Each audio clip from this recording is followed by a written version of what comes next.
Watching my rewatch made me realize something. The plane crash wasn't just the point where my favorite characters met their tragic end.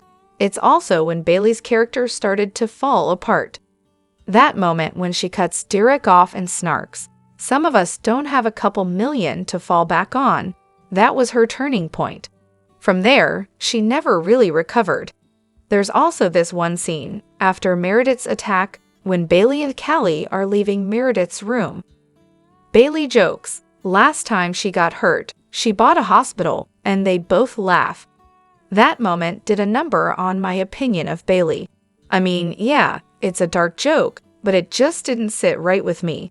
I get what they were trying to do, highlighting the growing resentment from the hospital staff toward the crash survivors, but it felt so out of place coming from Bailey. That wasn't her, and let's not even get into the whole MRSA debacle.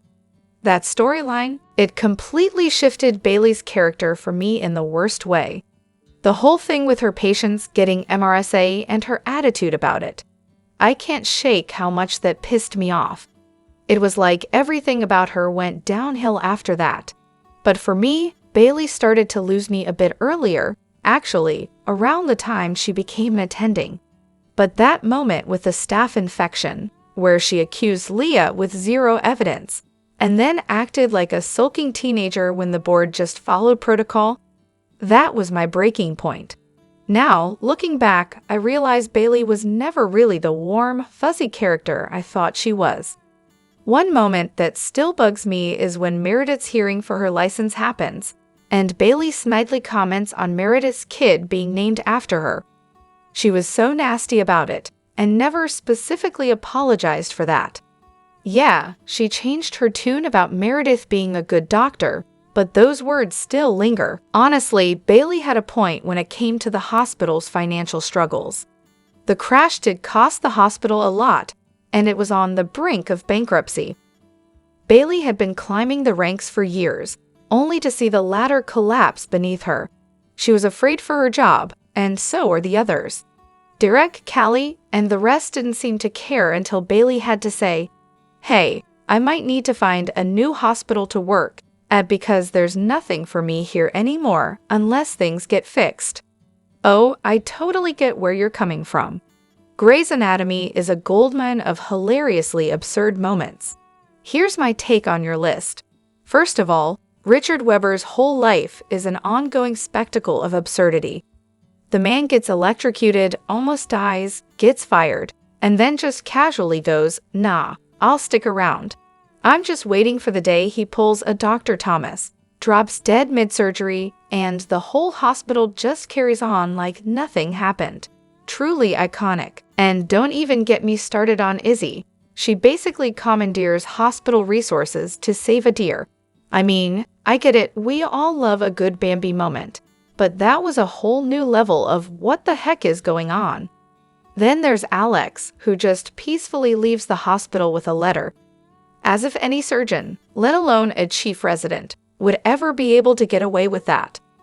The drama of it all, everyone's in tears, making dramatic faces as Alex narrates his goodbye over the longest voiceover in TV history. Just chef's kiss. And oh right, Meredith's 2 surprise sisters. Two. We already got one with Lexi, and suddenly we're adding in Molly too. Like, how did this secret family just keep popping up like they were trying to get Meredith to join a sibling-themed reality show? This feels like a plot twist so wild, it almost qualifies as a reality show itself. What really grinds my gears, though, is the nurse erasure on the show. They have residents and interns sitting in chairs, monitoring patients overnight, while there are literal nurse extras walking around in the background. Seriously, why not just have them do the job they're trained for? It's a nursing disservice. And the best part is when surgeons do something as simple as draw blood or perform basic tasks like x-rays, ultrasounds, or MRIs, as if they don't have trained techs for that. Maybe they just wanted to make the surgeons feel like they could do everything, and honestly, the writers might have been like, "Let's see how many of these things we can pile on them." The best of them all, though, is the inexplicable rise of characters who all become chiefs of their departments by season 12. It's like someone sat down and said, yeah, let's give the position to every main character, just for fun. I mean, there's no way all of them are qualified for that level of responsibility. But I guess if you survive a plane crash and a near-death drowning, you're pretty much ready to run a whole department, right? Grey's logic at its finest. Those are some great moments. Season 7 really did have some gems. I can totally see why you'd love that scene with Christina at Joe's. It's such a hilarious mix of chaos and unexpected moments. That whole "I'm your boyfriend, no wait" husband bit was classic Christina. And the Thanksgiving episode with Burke? Totally out of left field, but it worked with Izzy's humor and the awkwardness of the whole situation. The fishing trip with Derek and the mall outing with Callie are definitely standout moments too. It's fun to see Christina step out of her surgeon role and still be so effortlessly memorable. What did you think of the dynamic between Christina and Dr. Thomas outside of the hospital? It's definitely a messy situation, and I can totally understand why you feel torn about the whole Amelia-Link breakup. Honestly, I think the real culprit behind the breakup wasn't just Link, though, but more about the timing and the lack of communication.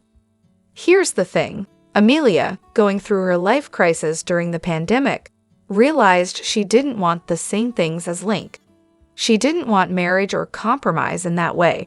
But instead of being upfront with him, she just sort of shut him down without providing the clarity he needed. That's where she messed up. Link deserved honesty, and she never gave him that.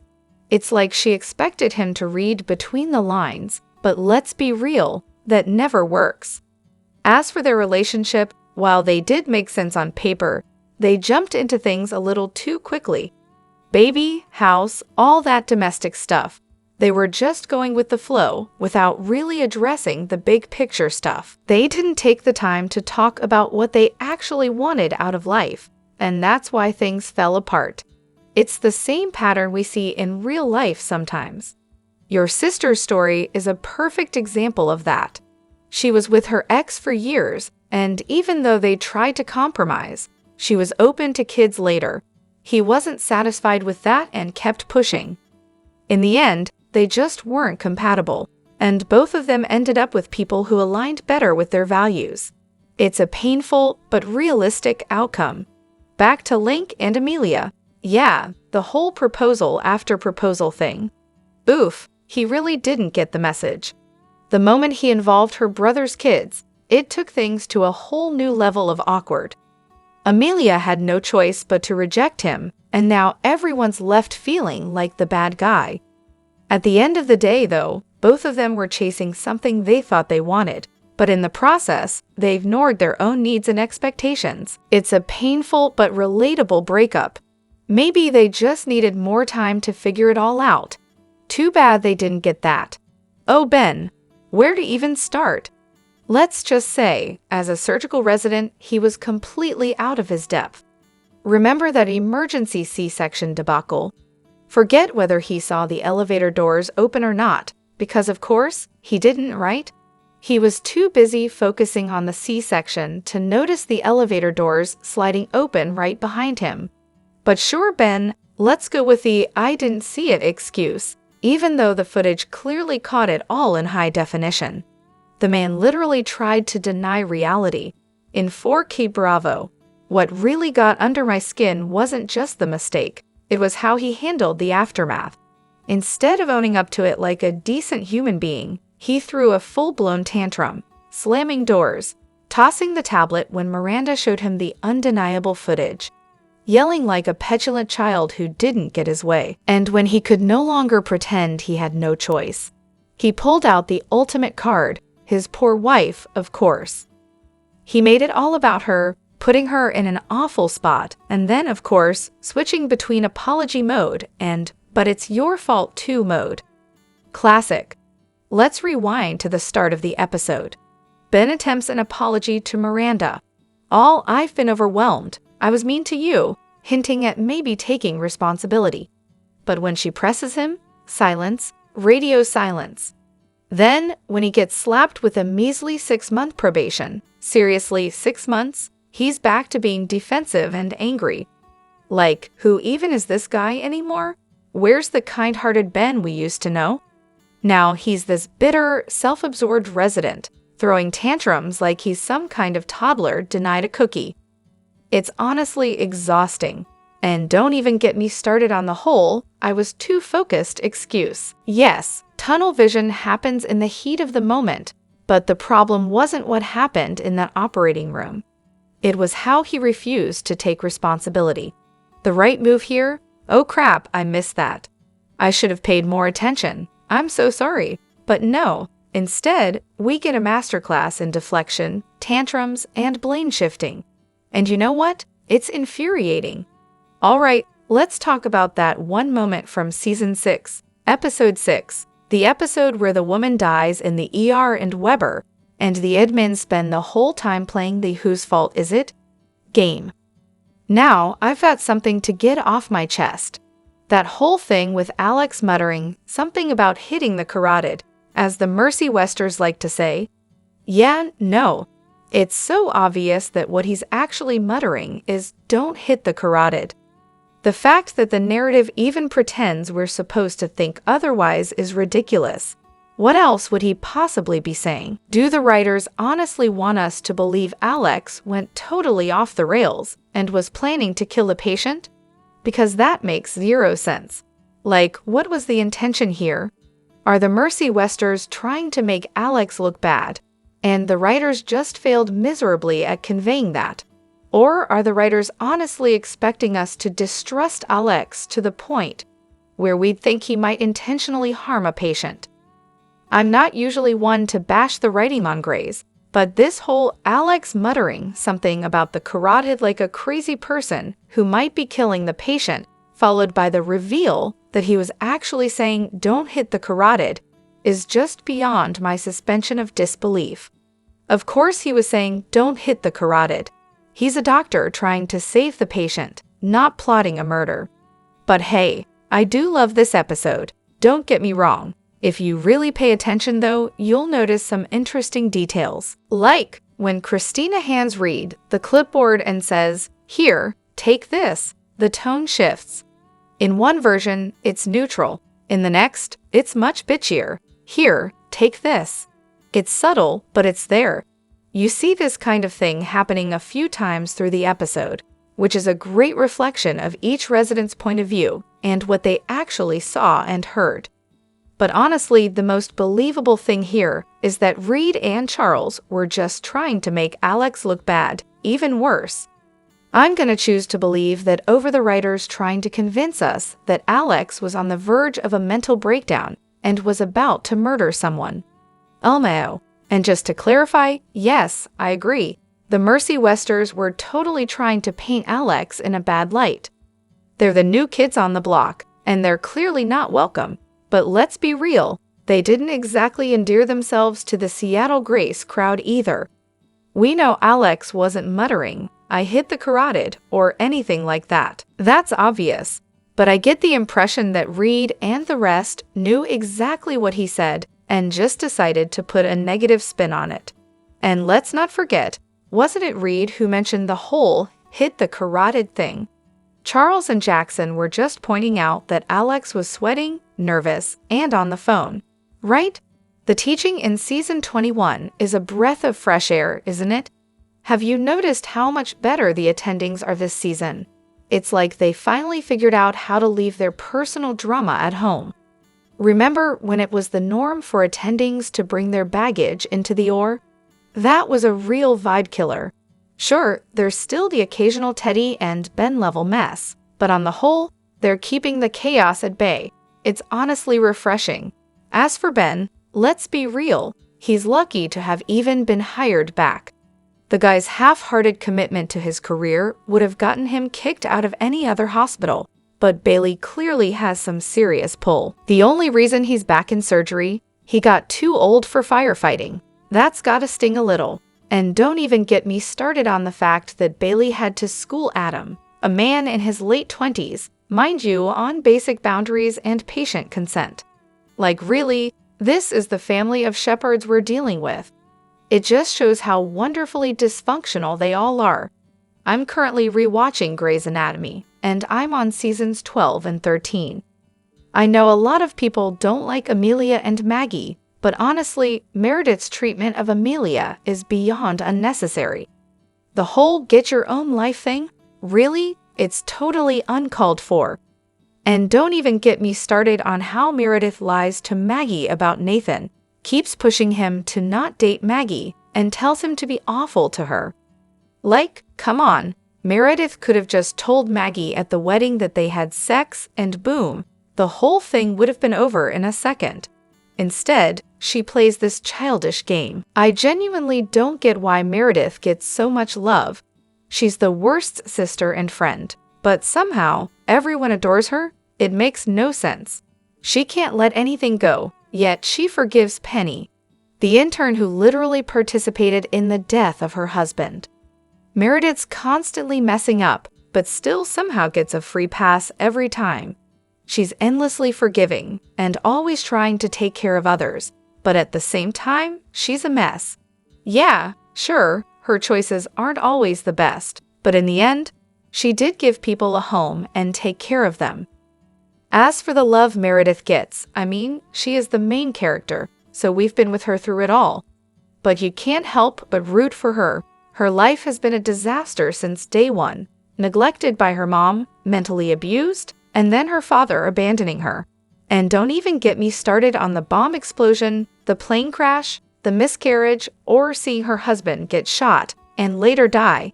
This is all before she's even hit 30. So yeah, it's hard not to feel for her. When you look at her journey, it's a miracle she hasn't completely lost it. Now, about the Maggie and Riggs thing. It felt like it was just there to show the audience how emotionally stunted Maggie really is. It was like something you'd see in high school with sisters fighting over a guy. If Meredith had just told Maggie the truth, she would have made a huge deal out of it. I agree with you on that one.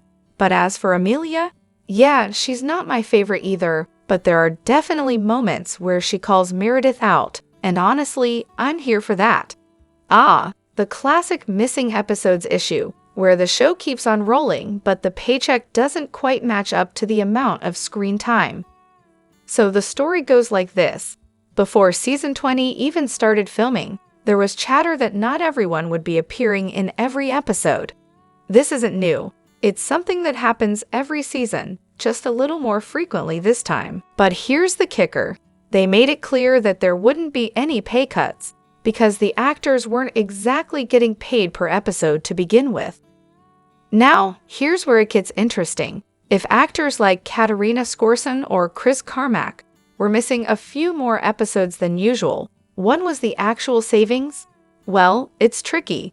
The show doesn't necessarily save money on their salaries when they skip an episode because they're contracted for a certain number of episodes per season. In fact, for a while now, the cast has regularly missed at least 2 episodes per season, going all the way back to season 13, with very few exceptions. So it's not exactly a new phenomenon, but this season they just made a big deal out of it. My guess? It's a bit of both. Previously, they might have had their salaries adjusted if they were written out for a couple of episodes, but now it's probably just a case of actors being contracted for fewer episodes. This way, the show can save a bit on their overall budget without it feeling like they're cutting their paychecks by much. You know, like what the Chicago universe has been doing for a while, letting main characters skip episodes for budget reasons. So, in short, the savings are likely more about streamlining contracts and fewer episodes, rather than any drastic cuts in salary. A smooth little financial shuffle. Guess who's coming to dinner? From season 12, episode 5. What a roller coaster of chaos, confusion, and pure, unfiltered drama. When Meredith starts absolutely screaming at Amelia, it's like watching a car crash in slow motion. You know it's coming, but you're still stuck there, eyes wide, waiting for the explosion. And let's be honest, we all wanted Meredith to physically attack Amelia if only for the sheer theatricality of it. But she doesn't. And yet that doesn't stop the intensity. It's just an emotional blowout. And then the dinner table. Penny's sitting there, nervously waiting to get obliterated because, well, she deserves it. The worst possible moment to have a confrontation, yet here we are. Meredith calling her out in front of everyone. Perfect. The way the characters just crack in this scene, rage, confusion, and bitterness seeping through every line, they nailed it. The tension is so thick you could cut it with a scalpel. Now let's talk about Penny. Honestly, her complete inability to speak up is maddening. I get it. She's shy, awkward, and, let's face it, completely out of her depth here. But when you're sitting at a dinner table with the widow of the woman whose death you had a huge part in, wouldn't you just leave? Like instantly?